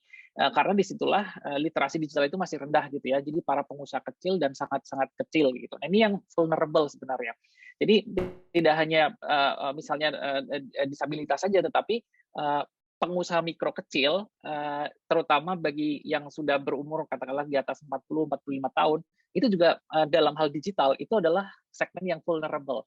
Nah, inilah yang akan lebih banyak diintervensi melalui pendekatan-pendekatan seperti hybrid approach gitu ya, sosialisasinya offline, terus ada fasilitator yang datang, kemudian kita adakan focus group discussions, kemudian perlahan-lahan kita mengedukasi bagaimana cara menggunakan platform digital secara responsible dan juga bagaimana menggunakannya secara aman kayak gitu. Nah, ini sudah kita lakukan juga melalui asosiasi secara kolektif. Wah, itu sangat bagus sebenarnya, Mas, karena memang salah satu pengalaman dari kami dari masyarakat sipil ya. Memang kalau di Indonesia itu kalau hanya mengenalkan aplikasi tanpa ada informasi lebih lanjut kayak fasilitator desa, misalnya orang-orang yang benar-benar memberikan informasi itu agak sulit ya untuk pemahaman. Jadi itu inisiatif yang sangat baik. Saya ke Mas Teguh, tadi Mas Teguh kan bicara mengenai pinjol ini ada hubungannya juga dengan pembajakan, ada hubungannya juga perlindungan data pribadi. Tadi Mbak Putri juga mengatakan ada koordinasi antar komisi. Nah, menurut Mas Teguh nih ya, bagaimana evaluasi Mas Teguh terhadap peran dan tanggung jawab Mas Teguh dan pelindungan data konsumen? Halo? Ya, baik Mbak. Jadi sesuai sama yang dikatakan Mbak Putri tadi ya, total pengajuan di OJK itu angkanya sampai sebesar itu gitu kan. Artinya kalau sampai 100.000 ke atas itu artinya ya sangat jauh gitu kan. Dan kita juga bisa ngelihat itu keluhan-keluhan teman-teman sekalian gitu di media sosial gitu terkait penyalahgunaan gitu. Dan belakangan trennya itu udah makin aneh gitu. Sesuai yang dengan Mas Arya tadi sampaikan, ada yang orang nggak ngapa-ngapain terus ditransfer gitu. Dan itu udah mulai ada praktek-praktek seperti itu. Itu akibat dari kebocoran data, informasi perbankan kita udah bocor, informasi rekening kita udah bocor, semudah itu. orang untuk transfer, habis itu kita kalau nggak ngeh gitu kan, terus suatu hari kita udah diteror gitu, diteror, disuruh bayar, padahal kita nggak pernah ngajuin gitu. Belum lagi kayak kasus-kasus yang kita nggak pernah ngajuin sama sekali, tapi orang lain yang mengajukan menggunakan identitas kita itu. Dan itu sangat mudah dilakukan gitu. Kayak beberapa teknologi fintech gitu masih belum cukup baik gitu untuk mendeteksi apa praktek-praktek penipuan gitu. Contohnya kemarin ada kasus salah satu e-wallet yang semudah itu cuma buat yang pelaku itu buat verifikasi wajahnya pakai topeng gitu. Dan itu masih ada kendala di situ itu. Dan artinya kalau kita ngomong soal evaluasi itu, ketika pengaduan dari masyarakat masih sangat banyak, artinya keluhan ini kan harus difasilitasi gitu oleh pihak-pihak yang berkepentingan. Di sini misalnya OJK. Gitu. Dan ketika itu kita harus mendengarkan keluhan mereka apa itu. Dari sekian banyak laporan itu kan kita bisa highlight, oh iya ternyata masalahnya ini, masalahnya ada pinjaman yang melakukan teror gitu, berlebihan, pengancaman dan lain-lain itu. Dan artinya ketika itu dilakukan sudah melebihi batas mungkin ya, udah kelewatan gitu, udah kelewatan ya artinya perlu ada penindakan gitu. Dan lagi-lagi menurut saya emang masalahnya ini masalah yang sangat ya nggak simple ya, masalahnya ini agak ribet itu. Tapi kalau saya ngambil kasusnya itu kayak 11-12 sama kasus pembajakan, penindakannya sama, cara kita lakukan bisa sama. Dan artinya kalau semua pihak gitu terlibat, apalagi pemerintah juga melakukan OJK udah ada satgas juga kan, ada satgas, tapi satgasnya ini kita nggak tahu nih selama ini udah ngapain aja gitu, selain cuma listing daftar pinjol ilegal gitu. Dan itu seharusnya dievaluasi lagi itu. Saya lebih ke evaluasi kinerja OJK ya, karena artinya dari sekian banyak yang udah dilakukan masih banyak celahnya dan masih banyak juga keluhan dari masyarakat, dan keluhan ini harusnya itu difasilitasi gitu sama OJK. Dan gimana ke depannya untuk mengatasi masalah-masalah ini itu aja, Pak. Kalau dari platformnya sendiri ya Mas Teguh, dan sebenarnya pelindungan data pribadi itu kan nggak cuma di RUU ini kan. Kalau Elsam kan studinya bilang ada 30-an undang-undang kan, juga ada PP 71 2019 yang ada spesifik prinsip pelindungan data pribadi, juga ada undang-undang perdagangan gitu ya, yang sedikit banyak lah, undang-undang ITE juga sedikit pasal menyebut kewenangan. Apakah dengan adanya gerakan global bahwa perlindungan data pribadi harus lebih kuat gitu ya, kan mereka juga harus comply kan, apalagi kalau mereka multinasional gitu. Nah, ada nggak Mas perubahan tren menurut Mas Teguh dari platform-platform ini ya, jadi bukan OJK-nya, bukan warganya, tapi dari mereka ini supaya lebih patuh gitu atau lebih taat gitu Mas, kalau dari kelihatannya Mas Teguh? Iya, jadi kalau tadi Mas Arya kasih tahu tuh, ketika fintech itu misalnya itu kalau harus dia comply misalnya dengan ISO 27001 gitu kan. Dan itu biasanya diikutin sama pelaku bisnis tuh. Sayangnya yang praktik-praktik seperti ini jika kita berbicara soal perlindungan data pribadi, seringkali pemerintah malah yang abai gitu. Peduli Lindungi itu sampai hari ini nggak ada. Mereka nggak comply sama ISO 27001. Dan ya seperti itu gitu. Mereka yang membuat aturan gitu. Mereka yang bikin standar minimum itu, tapi mereka juga yang nggak mengikuti itu gitu. Cek aja di situs BSI Group itu nggak ada. Peduli Lindungi itu sampai hari ini nggak comply dengan ISO 27001. Jadi artinya ya platform sebenarnya kalau pelaku bisnis mereka pasti sebisa mungkin mengikuti peraturan ya. Mereka ingin benar-benar melakukan bisnis yang mereka mengikuti peraturan itu. Tapi si pembuat aturannya nih seringkali yang kayak ya abai juga itu, dan ketika terjadi sesuatu pun ya kita nggak pernah ngelihat ada tindakan-tindakan yang bikin publik itu kayak oh ya gue tenang nih gitu. Datanya bocor terus penindakannya udah ada itu. Kita nggak pernah dengar kasus Tokopedia, kita nggak pernah dengar sampai hari ini hasil investigasinya. Kasus BPJS Sehat kan kita nggak pernah dengar juga yang janji 3 bulan gitu. Padahal di GDPR itu di recital 86 maksimal itu 72 jam gitu. Kita di negara kita minta 3 bulan, dan 3 bulan pun kita nggak ada dengar juga hasil investigasi udah sampai mana. Jadi publik ini lagi-lagi dibikin bingung gitu. Ketika ada insiden kebocoran data kita nggak tahu gitu apa yang harus dilakukan. Dan salah satu kasusnya itu Credit Plus itu fintech dan udah diawasi dan terdaftar oleh OJK. Kok bisa gitu terjadi kebocoran data? Ya ini perlu tanyain lagi ke OJK. Ini kok bisa yang udah terdaftar dan diawasi oleh OJK, mereka masih ngalamin bocoran data? Apakah OJK ada punya peran sebagai pengawas atau yang lain-lain gitu? Artinya ya mungkin apa yang harus dilakukan gitu? Kalau kedepannya ini masih ada kayak label terdaftar dan diawasi oleh OJK, artinya kan publik merasa oh ini udah aman nih gitu untuk digunakan, tapi ternyata terjadi juga bocoran data gitu. Jadi artinya kalau dari saya platform sebenarnya udah bisa dikatakan cukup baik lah ya. Platform yang swasta, fintech terutama karena udah diatur juga sama asosiasi gitu kan. Dan tapi masih banyak juga emang masalah-masalah yang lain gitu. Dan mungkin masalah itu yang harus ya coba dilihat dan dicari solusi. Itu aja Mbak, terima kasih. Ini menarik nih ya, bahwa Peduli Lindungi nggak comply terhadap ISO 27001 ini penting nih untuk menjadi perhatian karena kita di-track oleh Peduli Lindungi dimanapun kita berada kan, karena itu ya memang tracking system. Dan ini kalau di GDPR yang saya tahu Mas di Uni Eropa itu bahkan untuk yang para pengaturnya itu dapat sanksi lebih sebenarnya. Dibandingkan yang biasa. Jadi yang mengatur itu harus dapat akuntabilitas lebih besar daripada yang diatur gitu kalau di Eropa. Jadi memang semua harus comply. Saya mau tanya ke Mbak Putri. Mbak Putri, ada pertanyaan dari Q&A Mbak, dari Ihda Fitria. Ini mungkin bisa dijawab juga sama yang lain, tapi mungkin Mbak Putri paling cocok nih. Dia bilang, jika saya dengan sadar memilih menggunakan pinjaman online secara ilegal, lalu terjadi sesuatu pada saya, katakan saja data saya bocor. Apakah hak perlindungan konsumen saya tetap melekat? Itu Mbak Putri, pertanyaan pertama. Silahkan.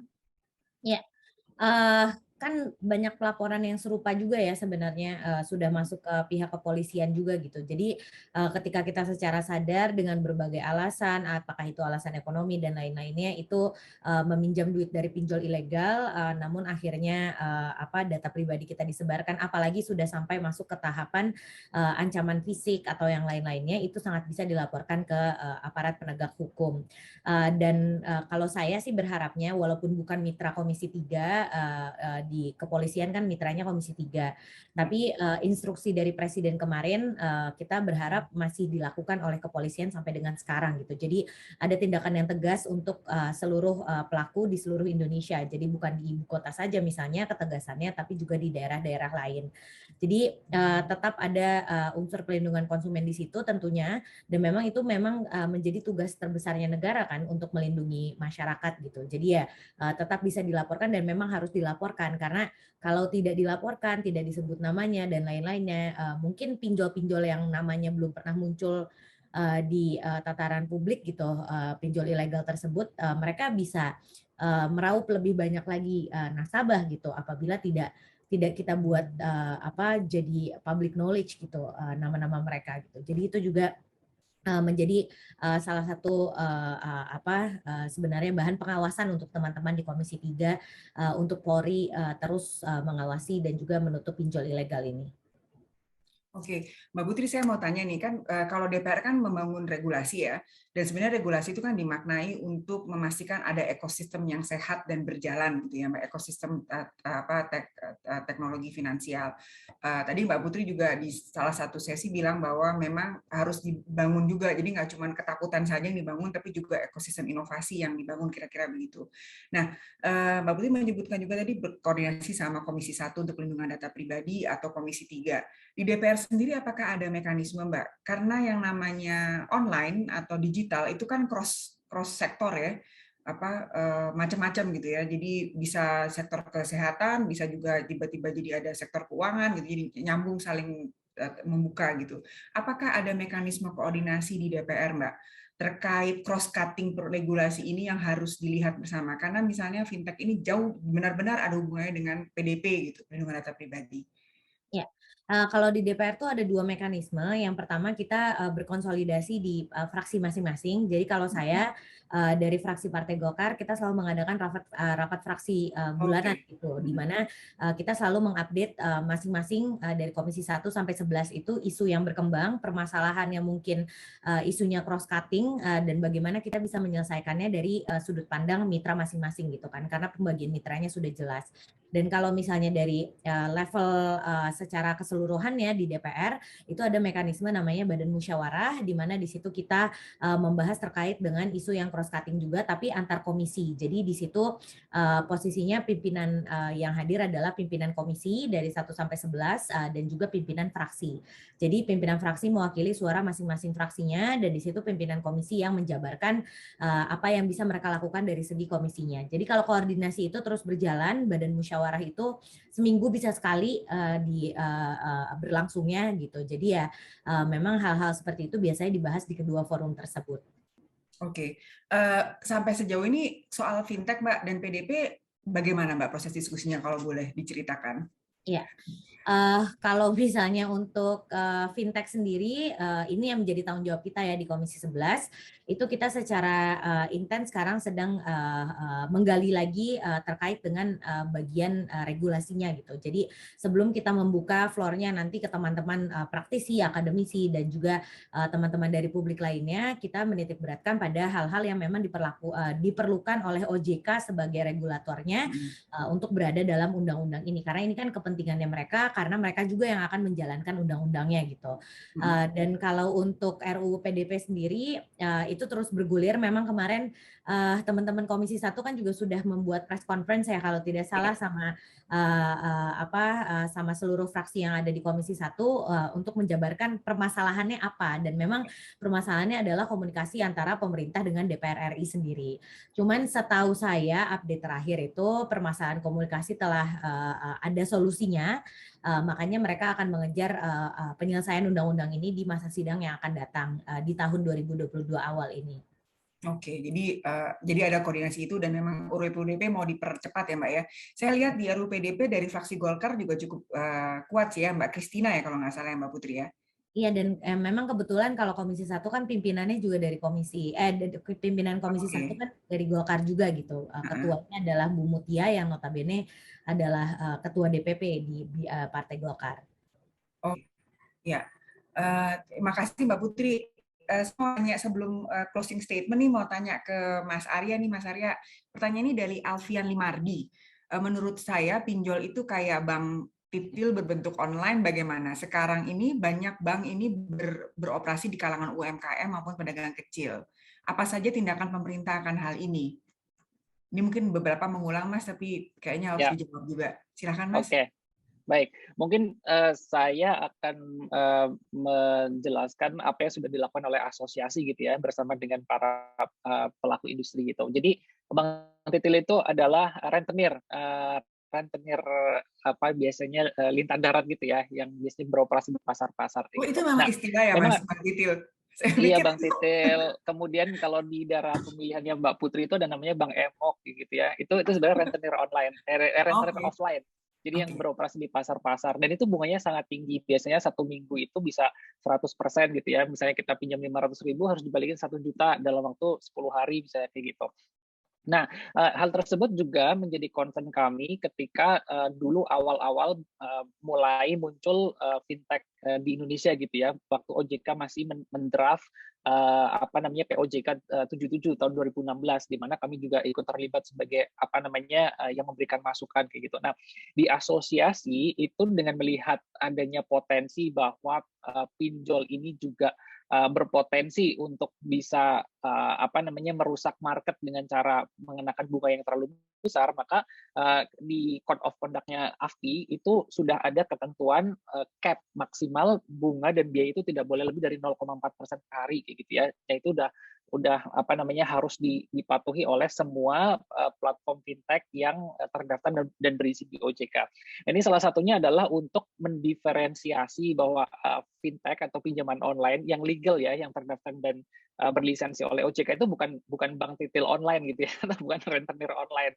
Nah, itu salah satunya itu dari sisi suku bunga. Yang kedua adalah dari etika penagihan gitu ya. Jadi di Code of Conduct-nya yang diterbitkan oleh AFPI dan ditandatangani oleh seluruh pelaku fintech di bawah OJK itu kita menyebutnya ethical collections gitu ya. Jadi kalaupun misalnya menggunakan pihak ketiga itu harus tersertifikasi. Jadi kolektornya itu semuanya harus mendapatkan sertifikasi, di mana pada proses sertifikasi ini itu dilakukan training bagaimana cara melakukan collection yang beretika, dan itu ada sanksinya dari asosiasi gitu ya. Dan kalau misalnya tidak patuh, maka rekomendasi izin atau tanda terdaftarnya itu bisa dicabut oleh OJK sehingga tidak bisa beroperasi. Nah, itu mungkin dua dari beberapa hal yang terdapat di Code of Conduct yang untuk terkait dengan itu tadi diferensiasi fintech dengan rentenir online gitu. Ya. Kalau pemerintah gimana, Mas? Tadi ini pertanyaan soal pemerintah. Itu kan dari asosiasi ya.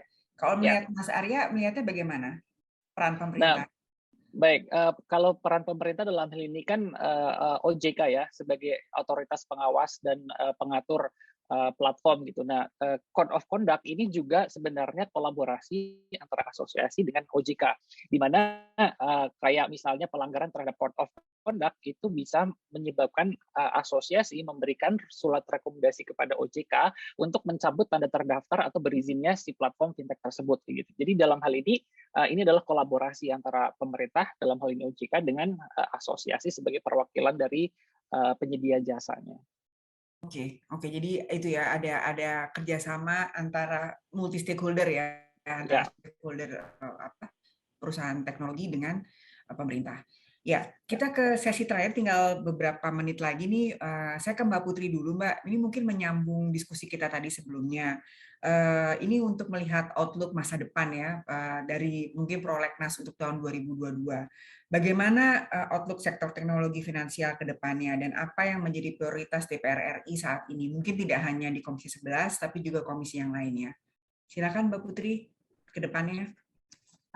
Memang ke depannya regulasi terkait perlindungan data pribadi dan juga Techfin ini menjadi prasyarat kita untuk bisa menciptakan sektor industri keuangan yang sehat dan aman ya.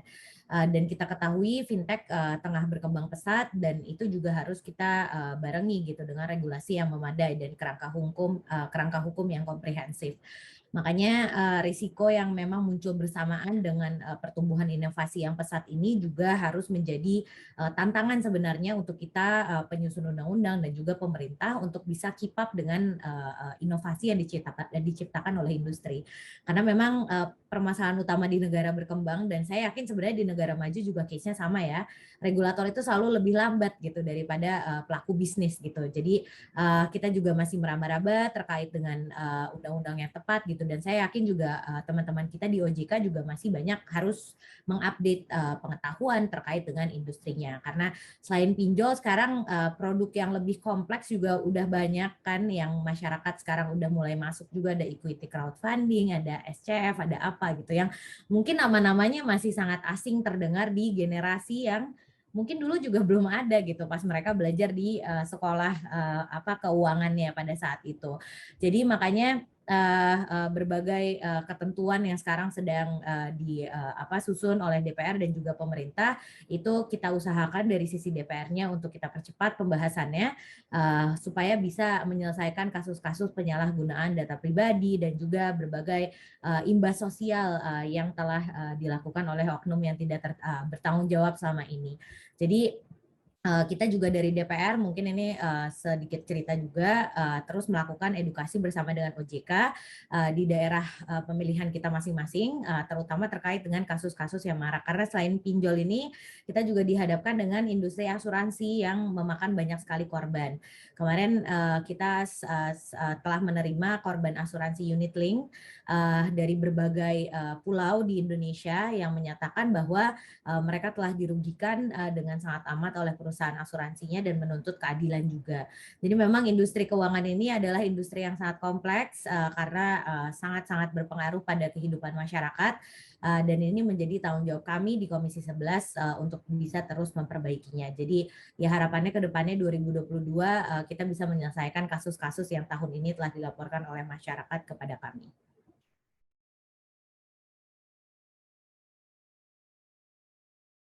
Mbak Sita masih di mute. Sorry, ya. Jadi ada dua ya, Mbak, percepat regulasi dan kemudian literasi yang dilakukan oleh teman-teman DPR. Sekarang ke Mas Teguh. Mas Teguh ini, Mas, apa rekomendasi dari kelompok teknis ya seperti Mas Teguh ini ya, kebijakan bagi pemerintah maupun pelaku usaha untuk mengurangi resiko teknologi finansial? Rekomendasi dari Mas Teguh apa? Oke, baik, terima kasih Mbak. Jadi mungkin yang pertama akan dibahas itu soal ini ya, soal perlindungan data pribadi gitu. Kita bisa ngelihat dari tahun 2017 sampai sekarang itu kasus bocoran data pribadi itu sangat besar sekali itu, dan terus terjadi, dan kita sebenarnya nggak ada jaminan ini akan terjadi sampai kapan gitu, dan ini akan terus berulang gitu, dan ini berdampak ke semua pihak, berdampak ke pengguna, itu berdampak ke pelaku bisnis karena akan menerima banyak permintaan dari bukan orang yang sebenarnya itu, lalu ke pemerintah juga gitu, dan ini masalah kita bersama sih, dan kita udah bisa ngeliat banyak kasus yang udah berhubungan dengan itu, penyalahgunaan data pribadi, terus penipuan gitu. Penipuan ini paling banyak yang ketika dulu mungkin cara kerja penipu itu masih yang cara lama itu mereka memilah-milih gitu. Terus kayak sebenarnya Instagram yang kemarin itu masalah at yours itu nggak terlalu berdampak pada dasarnya. Karena cuma penipu yang ketinggalan zaman yang masih mencari data pribadi orang dengan ngepoin orang gitu. Sebenarnya itu nggak terlalu gitu. Yang karena dampak dari kebocoran data pribadi itu saya semudah itu. Saya mau nyari data siapa, nyari data Mas Arya, Mbak Putri, ya semudah itu.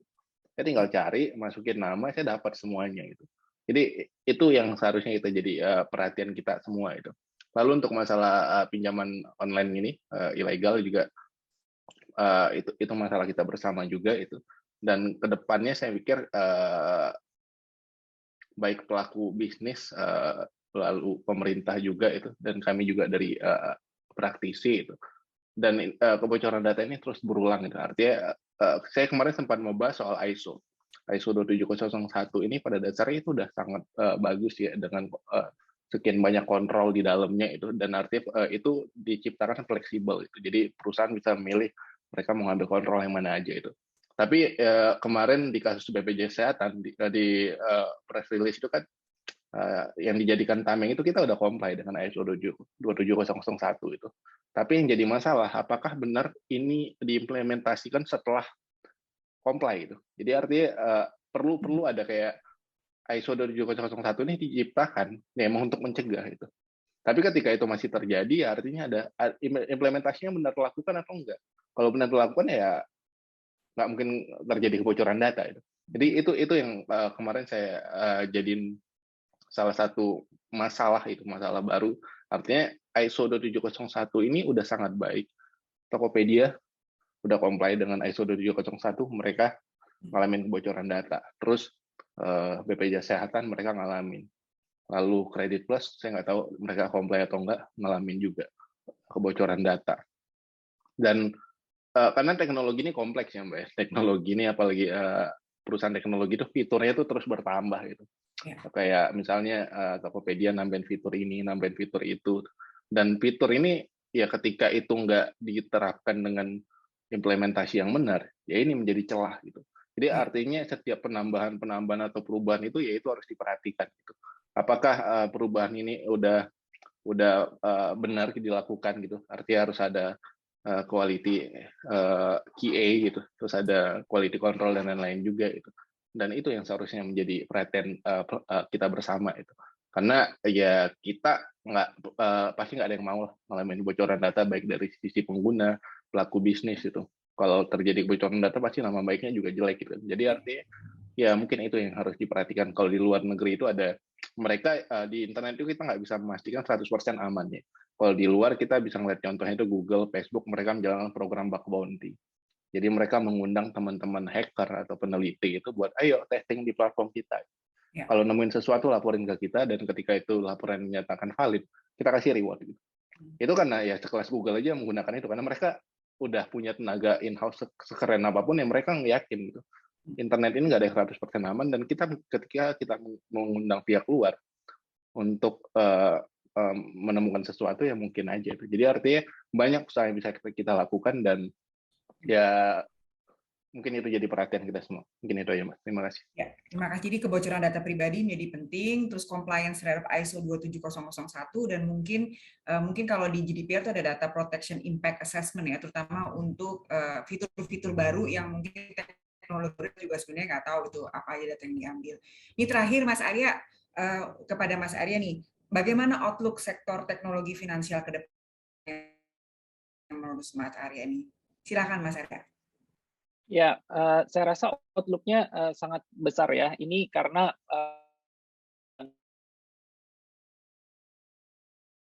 apa namanya digital kayak gitu. Jadi artinya akan lebih banyak yang memang menggunakan platform digital sebagai gaya hidup mereka sehari-hari. Jadi pasti ini akan sangat besar. Bahkan bank-bank konvensional pun sekarang sudah bergerak ke ranah digital. Yang menurut saya lebih penting adalah bagaimana digitalisasi di sektor industri jasa keuangan ini bisa diarahkan menuju sesuatu hal yang lebih produktif kayak gitu untuk menyasar misalnya akselerasi financial inclusion terutama di desa-desa, mengurangi kesenjangan antara desa dan kota, dan bagaimana bisa meningkatkan pendapatan misalnya dengan mengarahkan teknologi keuangan ini secara sustainable untuk menyasar UMKM misalnya gitu ya, yang memang perlu naik kelas tapi belum bisa dilayani oleh perbankan konvensional. Jadi outlook-nya sangat besar dari sisi growth-nya, dan yang paling penting adalah dari sisi impact-nya atau dampak positifnya dari digitalisasi di sektor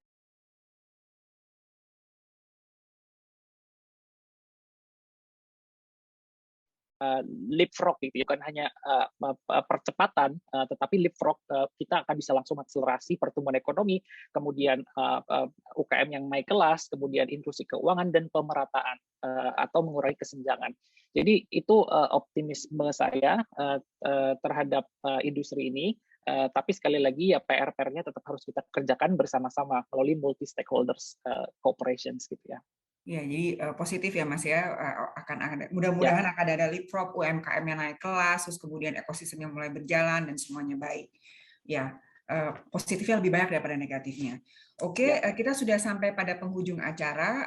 Saya mengucapkan terima kasih sekali pada para narasumber. Saya mungkin tidak perlu menyimpulkan secara spesifik, tapi intinya kalau dari semuanya ini, karena dari stakeholder yang berbeda-beda adalah ekosistem yang harus diperjuangkan lebih baik, dan mungkin ada 3 komponen besar yang saya pinjam dari omongannya Mas Arya, adalah soal literasi, etika, dan regulasi. Ini adalah 3 hal penting yang untuk memastikan agar mekanisme teknologi finansial di Indonesia tidak menjadi sangat predator buat para konsumennya.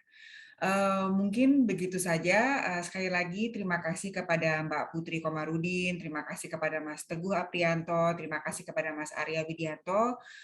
Semoga sehat selalu. Mohon maaf dari saya apabila ada kesalahan. Sampai ketemu lagi. Saya kembalikan kepada Think Policy. Terima kasih banyak.